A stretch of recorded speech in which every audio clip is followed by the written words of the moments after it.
So then guys, Apple might have just rewritten the way it launches iPhones forever.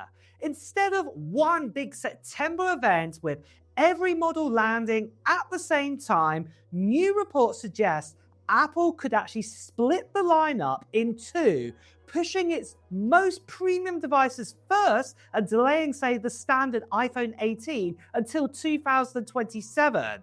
That is a massive change, and it has real consequences for when you upgrade, how much you pay, and what new iPhone season even means going forwards. For more than a decade now, Apple has trained all of us to expect the same rhythm. Every September, we get the full iPhone family at once, from the base model to the Pro Max. It's predictably clean and easy for consumers to understand out there.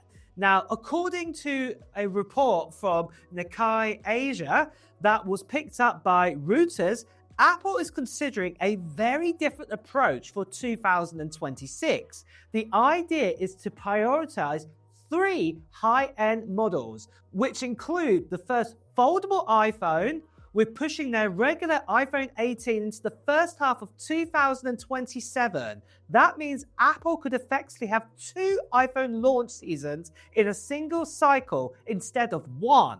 What that would look like in practice is this. In late 2026, Apple could release, say, the iPhone 18 Pro, the iPhone 18 Pro Max, and the first foldable iPhone together. Then, instead of launching the standard iPhone 18 alongside it, this might not come out until probably, say, springtime or summer 2027. That would completely change the core Apple lineup. Now, what I would say with this isn't just a marketing decision. It's likely going to reflect real manufacturing challenges. Foldable displays are still difficult to produce at scale, and memory prices have been unstable, and premium iPhones use far more expensive components than, say, the standard iPhone. By focusing on high-end devices first, Apple controls supply more tightly, protect profit margins, and still create another big wave of sales momentum later with the standard iPhone. So from Apple's business perspective, this could actually be very clever. Instead of one huge spike in September when they do their quarterly sort of report for kind of around Christmas time, and then it slowly declines, this would now change. Apple would actually have two major sale moments across the year. One in the fall with the Pro and the foldable models, and then another, like I said, in the springtime with the regular iPhone, and possibly even, say, the E model as well, that, new kind of replacement for the SE model. This keeps Apple in the headlines longer and spreads demand more evenly across the calendar. But just before we continue on though, guys, I want to tell you about the channel giveaway that we're doing for this right here. I am giving away to one lucky subscriber on this channel a Mac Mini M4 Pro when we hit 800,000 subscribers. And to be honest, it's not that far away at all.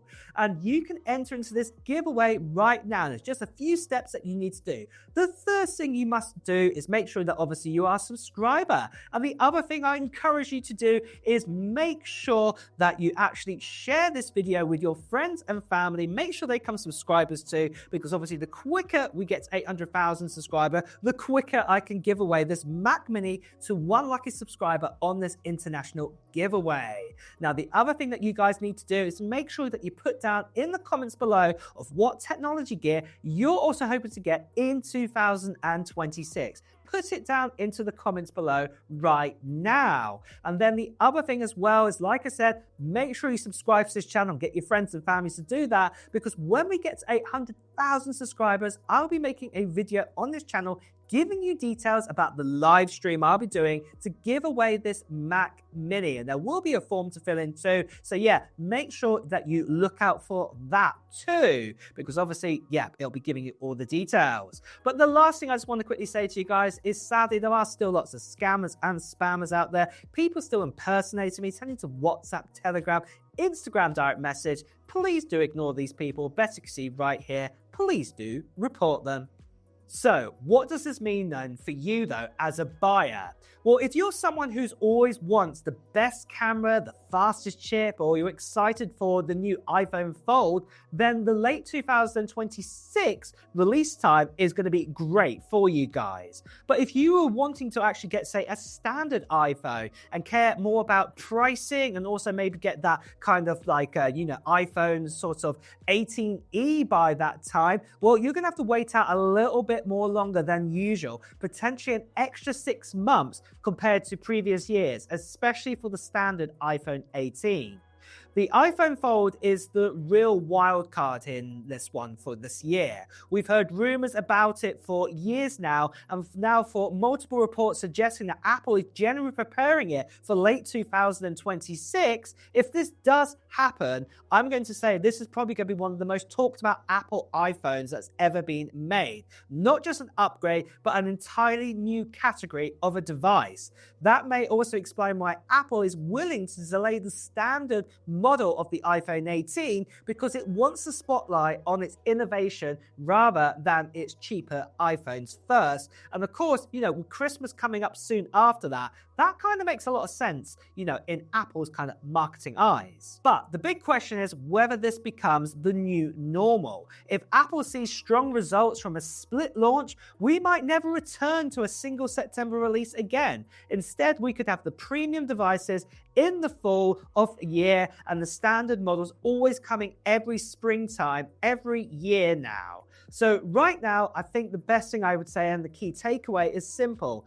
Apple isn't just changing the iPhone itself, it might be changing how and when the iPhone is launched forever here. If you love cutting edge technology, then this could be really exciting for you. Things might not probably actually change that much for you. You'll expect all the new kind of stuff to appear in September time, but if you just want the standard kind of cheaper kind of, standard iPhone, I would say, out there with technology that's already been out for some years already, well, that's when you'll have to wait till springtime to get your hands on that instead.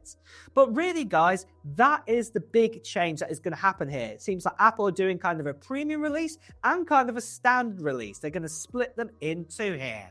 So what are your thoughts on this? I'd love to know. And let me know in the comments below whether you're excited for this new approach, and also if you're going to possibly get yourself the new iPhone Fold, or whether that you think that, with all of these changes that Apple are going to be messing up tradition and that should just put it all together in one big release. I would love to know your thoughts. And also at the same time as well, guys, if you enjoyed watching this video, please do press the like button. As always, if you want to hear the latest Apple news, reviews and comparisons, make sure you subscribe to this channel and also hit that notification bell too. Until next time, guys, I'll see you really soon. Take care. Bye bye.